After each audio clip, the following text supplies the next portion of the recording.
Welcome viewers to another episode of the Statement Podcast. Today we do a roundup of a couple of events which took place in and around Zimbabwe. So Nelson Chamisa to launch new political party or movement, while 2025 Rolls Royce Cullinan edition landed at Harare International Airport. Who is the owner? Now, since we are all about politics, where is the politics in that, and how is he connected to the biblical King Solomon's mine, where Queen Sheba got 15 tablets of gold that she gifted to Solomon, the king of Israel? So let's get started.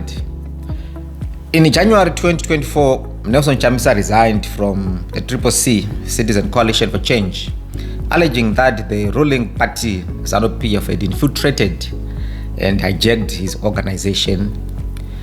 This week was very abuzz with reports that the moment of his coming back has arrived and that he would launch a new political party or a movement called NZM on the 29th of June 2025. To this, Chamisa responded through his official WhatsApp channel. He dismissed the widely circulated poster as fake, but acknowledged that the time is coming and that the time is not far off. Nelson Chamisa is very prominent in Zimbabwean politics, opposition politics. He stands at a critical juncture. His potential return to the active political arena following his departure from CCC amid accusations of infiltration and internal power struggles presents a complex scenario with significant implications for the nation's political trajectory. Chamisa's prospects are a tapestry woven with threads of his enduring popularity, the formidable challenges of the Zimbabwean political environment, and critical questions about his leadership and strategy. Nelson Chamisa undeniably retains a significant support base, a very significant support base, particularly among the urban and younger demographics. His charisma and powerful oratory skills have historically enabled him to galvanize large crowds and present a formidable challenge to the ruling ZANU-PF. This enduring appeal forms a crucial asset should he decide to re-enter the political fray, potentially with a new political vehicle, as has been speculated. Now, the socio-economic conditions in Zimbabwe, characterized by a protracted economic crisis, high unemployment, and widespread disillusionment, theoretically create a fertile ground for an opposition leader who is very adept at channeling public discontent. However, the path for any opposition figure in Zimbabwe, including a returning Chamisa, is fraught with peril. The political landscape remains heavily skewed in favor of the incumbent ZANU-PF, which has a long history of utilizing state institutions to maintain its grip on power. Over the past few weeks, we have put a name to that, and we call it state capture. Now, this incumbent's advantage manifests in various forms, including state repression, media control and disinformation, electoral machinery like the Zimbabwe Election Commission, and also resource disparity, where you have a ZANU-PF which is beaming with loads of cash and an opposition which is underfunded. All right, now let's talk about leadership strategy and opposition cohesion. Chamisa's leadership style has been a subject of both admiration and critique. While his supporters view him as a dynamic and courageous leader, some analysts and former allies have pointed to a one-man leadership style and a tendency towards a structureless party, a party without structures. It made a lot of noise soon after the elections, just before the elections and after the elections. Up to now, it's a very hot topic surrounding the leadership style of the vibrant opposition leader. Then his departure from the CCC, citing infiltration, highlighted the vulnerabilities with his political formations.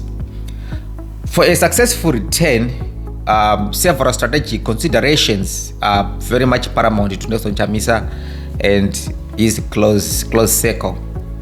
I would say, as an outsider, you need to build robust party structures, forging alliances, very strong alliances, re-engagement and re-energizing the electorate, and adapting to evolving tactics. Nelson Chamisa's prospects, should he return to active politics, are characterized, I think, by a dialect of opportunity and adversity, both of them. His significant personality, personal popularity, and the prevailing socio-economic grievances among the population offer a very lucrative potential pathway to remobilize a substantial following. However, he is facing the deeply entrenched power of ZANU-PF, a restrictive political environment, and critical questions regarding his leadership strategies and the ability to foster unified and resilient opposition structures. Now, his success will hinge definitely on his capacity to learn from his past experiences. Now, build a robust and inclusive vehicle, navigate the treacherous terrain of Zimbabwean politics with strategic acumenship, and potentially foster broader coalitions. Now, the path is undeniably challenging, but his potential re-emergence would undoubtedly reshape the contours of Zimbabwean opposition politics, presenting both renewed hope for his supporters and a significant challenge to the existing political order. They never stop going after Chamisa, always attacking him on social media. They fear him. That much is very much obvious. Now, let's go to the second issue that has been doing trends on social media. So, a Kwekwe businessman imported a 2025 Rolls Royce Cullinan. The man in question, some believe it was Prophet Magaya. It's not Prophet Magaya. The owner of the car is called Shepherd Chawanda. If you go to Kwekwe, where he is based, he is popularly known, especially in the mining circles, as Kule Magodora. Now, the same man is the president of a football club, I think in the lower leagues of Zimbabwean football, which is called Hard Rock Football Club in Kwekwe, which he sponsors with this mining company, which is called Metal Investments. Now, the same man is building a stadium in Kwekwe, whose pictures have been trending this week. The stadium is being constructed in partnership with Prophet Walter Magaya, who is also a business partner, and they also go to the same church, which is led by Walter Magaya. So you see the connection. So what is the story of Shepherd Chawanda? Magodora started as a Miye Mukorokoza. That's Shepherd Chawanda. He started as a Miye Mukorokoza. He transitioned into a small-scale gold buying. That's how he grew. He quickly saw an opportunity in Kwekwe, around Kwekwe, when pumping water out of mine shafts was a hindrance to operations in Kwekwe's iconic mines of Globin, Phoenix, and Kaika. Now, while everyone was focused on the actual mine, you know, when there is a gold rush, people really rush to go and do the actual mining. That they don't look at the value chain. So while everyone was focused on the actual mining, he pivoted to pumping out water in exchange of miners using his gold mills that he had established for that purpose. So people would mine and then they would go and use his gold ore mills. Now, it should be stressed that pumping water out of these mines is not only expensive, but it's very treacherous. Now, water fields, especially in one of the mines, like the Globe in Phoenix, it's a mine which is deep. It has 46 levels, and from level 3 up to level 46, there is water. So if you are going to have to access from level 3 to 46, you will need someone who would pump, and it's a lot of water, which has been actually being supplied to Kwekwe City, which explains also for some time why Kwekwe was not having any water shortages. It's because there is a lot of water coming from those old age mines, which is being pumped out. So this catapulted him to the second largest gold tycoon in Kwekwe after a one-mark burden of Ivanhoe mine. Now, what are the political connections? Where is the politics? How is he connected to any politics in Zimbabwe? So it is common cause that to make it big in the gold sector, especially in the Midlands province in Zimbabwe, you need very strong political connections. Now, one mine which Magodora was heavily involved with was Globe in Phoenix. Now, this mine has been seized by Owen Mnangagwa. You know Owen Muda, the notorious Muda, you remember him, the president ED enforcer, the machete-wielding Makorokoza gang's kingpin, according to Jonathan Moyo, the current minister of state for Midlands province.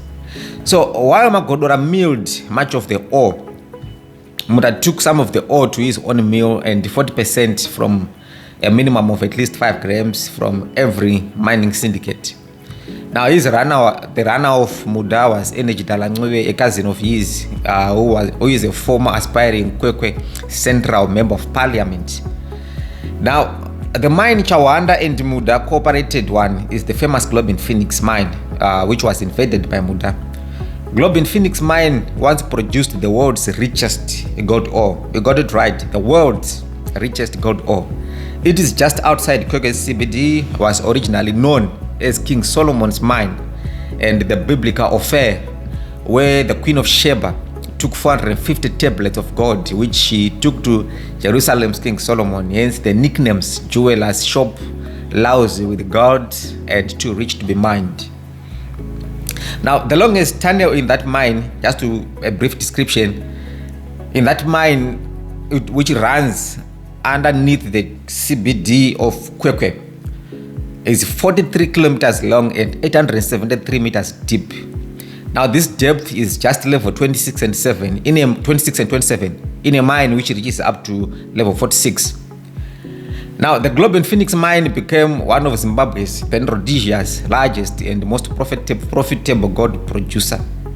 In its lifetime, it produced over 4.2 million ounces, approximately 130 tons of gold, at an impressively high average grade of around 27.6 grams per ton.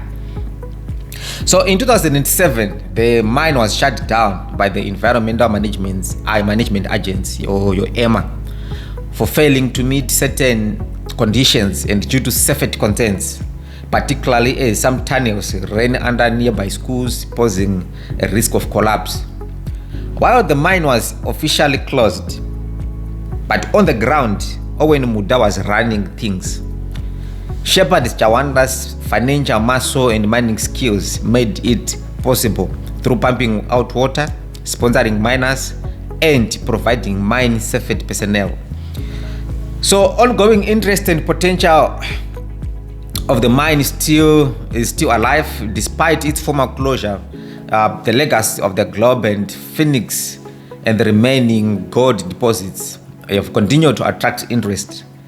There have been discussions and attempts to revive or re-evaluate sections of the mine, for instance in the early 2020s, during that year of COVID, when COVID hit.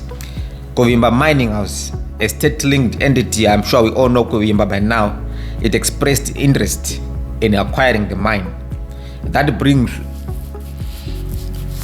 us today to the close of our episode. I hope you enjoy it, and if you guys enjoy such kind of content, please don't forget to subscribe and share to your network. See you next time.